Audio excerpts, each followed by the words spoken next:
ಅವ್ರು ನಮ್ಮ ಯಜಮಾನ್ರು ಸಬಾಷಿನ್ ಡೇವಿಡ್ ಕುಮಾರ್, ಅವರ ಹೆಂಡತಿ ವೈಫ್ ಕಾಡಿಗೆ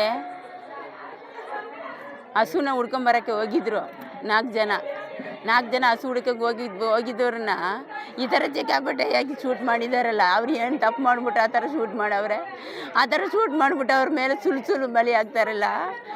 ಶೂಟ್ ಮಾಡಿಬಿಟ್ಟು ಬೆಳಿಗ್ಗೆ ಎದ್ದುಬಿಟ್ಟು ಚಾಮರಾಜನಗರ ಪೊಲೀಸ್ ಠಾಣೆ ಬಿಟ್ಬಿಟ್ಟು ಅಣೂರು ಬಿಟ್ಬಿಟ್ಟು ಮೈಸೂರಿಗೆ ತಗೊಂಡೋಗಿ ಹಾಕಿದ್ದಾರೆ ಸರ್ ಅವ್ರನ್ನ.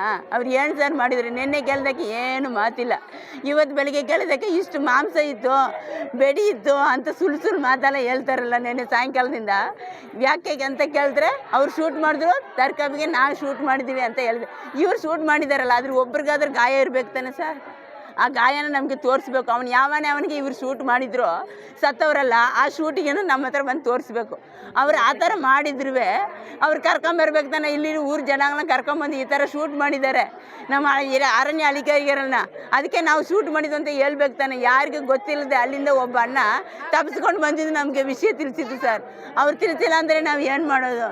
ಇದು ನಮಗೆ ಪರಿಹಾರ ಬೇಕೇ ಬೇಕು, ನ್ಯಾಯ ಬೇಕು. ಅವನು ಶೂಟ್ ಮಾಡಿದ್ನೋ ಅವನಿಗೆ ಶಿಕ್ಷೆ ಕೊಡಲೇಬೇಕು. ಹೈಕೋರ್ಟಿಂದ ಶಿಕ್ಷೆ ಕೊಡಬೇಕು. ಅವ್ರಿಗೆ ಇಲ್ಲಿ ಬಿಟ್ಟರೆ ಅವ್ನು ಏನಾದರೂ ಮಾಡಿಬಿಡ್ತಾರೆ. ಅವ್ರು ಹೈಕೋರ್ಟಿಂದನೇ ಅವ್ರಿಗೆ ಶಿಕ್ಷೆ ಬೇಕು. ನಾವು ಎಷ್ಟು ಕಣ್ಣೀರು ಇಡ್ತೀವೋ ನಮ್ಮ ಮಕ್ಕಳು, ಚಿಕ್ಕ ಮಕ್ಕಳು ಇಟ್ಕೊಂಡು ಎಲ್ಲಿ ಸಾಕೋದು? ಹೆಂಗೆ ಬದುಕೋದು ನಾವು? ಹೆಂಗೆ ಓದಿಸೋದು ಸರ್? ನಾವು ಒಂದು ಪರಿಹಾರ ಇಲ್ಲ, ಏನಿಲ್ಲ.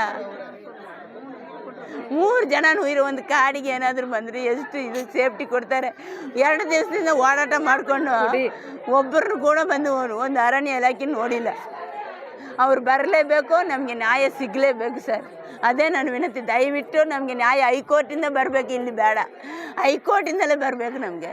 ಅದು ವ್ಯವಸ್ಥೆ ದಯವಿಟ್ಟು ಮಾಡಿಕೊಡಿ. ನಮ್ಮ ಮಕ್ಕಳಿಗೆ ಪರಿಹಾರ ಮಾಡಿಕೊಡ್ಲೇಬೇಕು. ಅವನು ಯಾವನು ಶಿಕ್ಷೆ ಮಾಡಿದ್ರೆ ಅವನು ನೋಡಬೇಕು. ನಾನು ಒಂದ್ಸರಿ ನೋಡಿ ನಮ್ಮ ಮಕ್ಕಳನ್ನ ಕರ್ಕೊಂಡೋಗಿ ತೋರಿಸ್ತೀನಿ. ಇವಾಗ ನಿನಗೆ ಸಂತೋಷನಾ?